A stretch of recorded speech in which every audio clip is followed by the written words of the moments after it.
great to have you watching this special edition of CNN 10. I'm Cral Azuz at the CNN Center. We're covering a subject today that's both fascinating and alarming, a potential war in space. Unlike modern international conflicts that have involved air, land, and sea, troops, weapons, and artillery, the next major world war, if there ever is one, could be held at a place distant from anywhere on Earth, potentially killing no one but affecting almost everyone. A war unseen with the naked eye but felt across a nation. CNN's Jim Sciutto takes us to the battlefield that's miles over our heads. It is an arms race. Is the U.S. at risk of losing? I think so. In outer space. Looks like a communications satellite, when in actuality it is also a weapon. Threats of a potential World War III. I think it's an inevitability over time. Unimaginable weapons. So you could kidnap another satellite? Essentially. Designed to bring America to its knees. Our satellites are at risk, and our ground infrastructure is at risk. Stand by. Data building in Florida. What can the U.S. possibly do to prevent this catastrophe? This is a CubeSat. To find out, we go inside and underground. So this is the global operation. With rare access to the places and the people preparing for war in space. The next battlefield.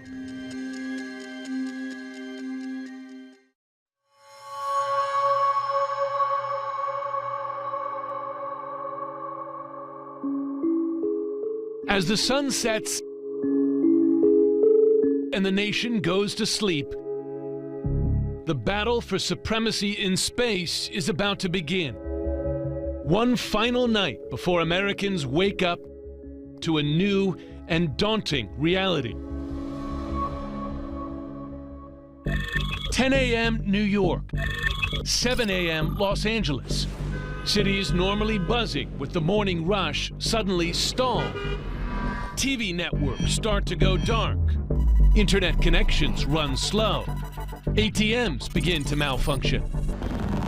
There's confusion, no panic, not yet, as stealth cyber attacks are racing through the U.S.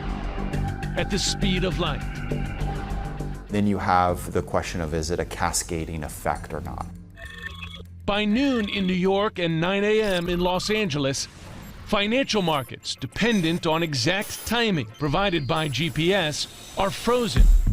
Mobile phone services, already patchy, fail.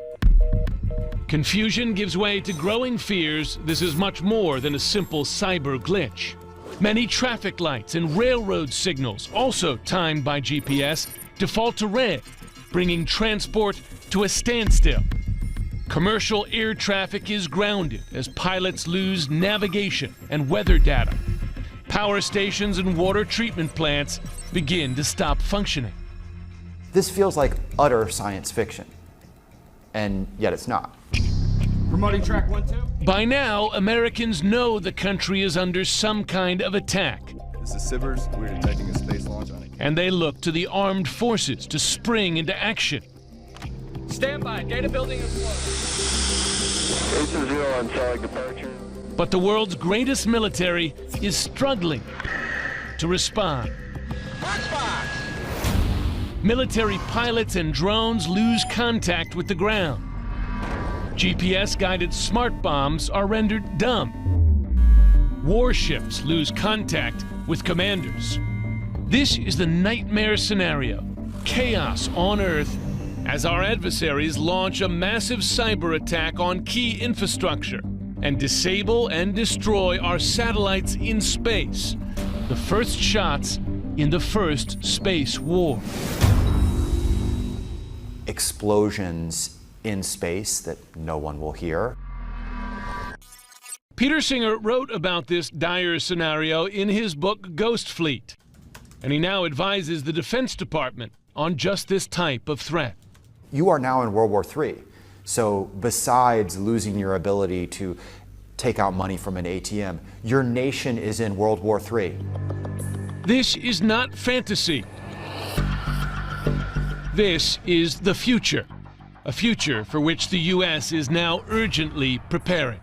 If you say, is it inevitable, then the answer is probably yes.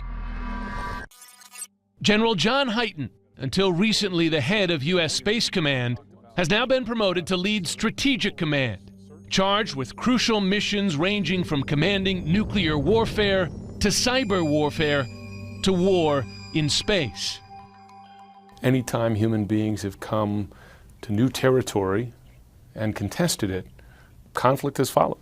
Human beings forever have wanted to explore what's beyond the hill, the horizon. And as we go out there, there's always been conflict. Conflict in the Wild West as we moved into the West. Conflict twice in Europe with horrible world wars. So every time humans actually physically move into that, there's conflict. And in that case, we'll have to be prepared for that.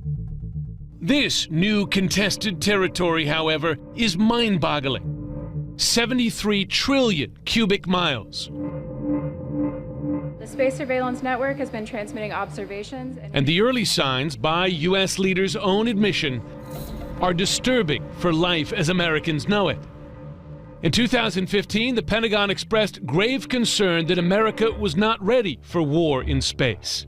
It was proven right when, months later, U.S. space forces were overwhelmed in war games that targeted U.S. space assets. It does get ugly in a hurry. If it goes kinetic, it gets ugly really bad.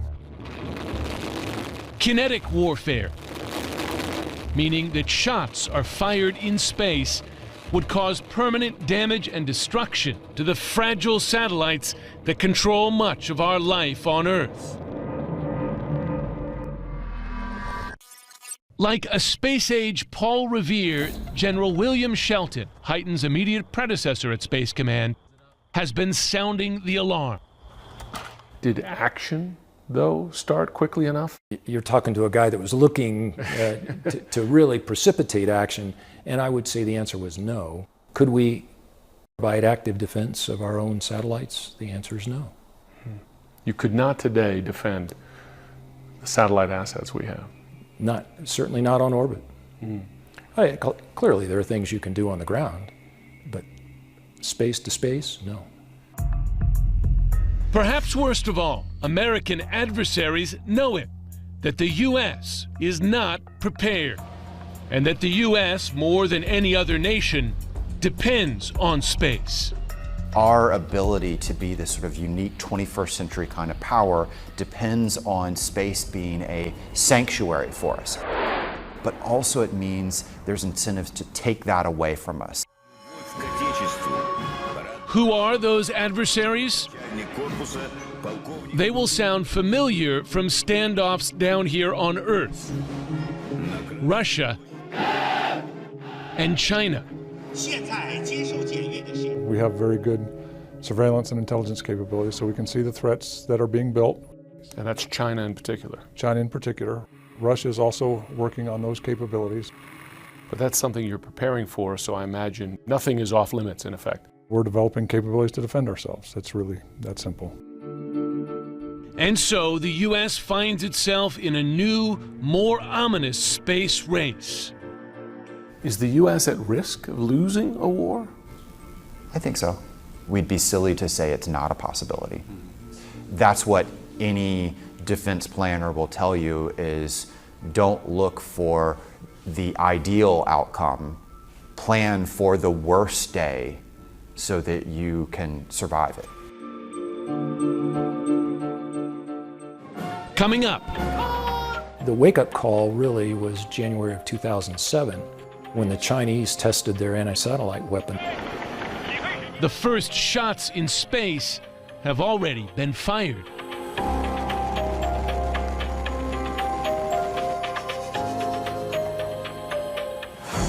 Well, that's all for this special sort of Star Wars edition of CNN 10. Thanks for watching. I'm Cral Azuz.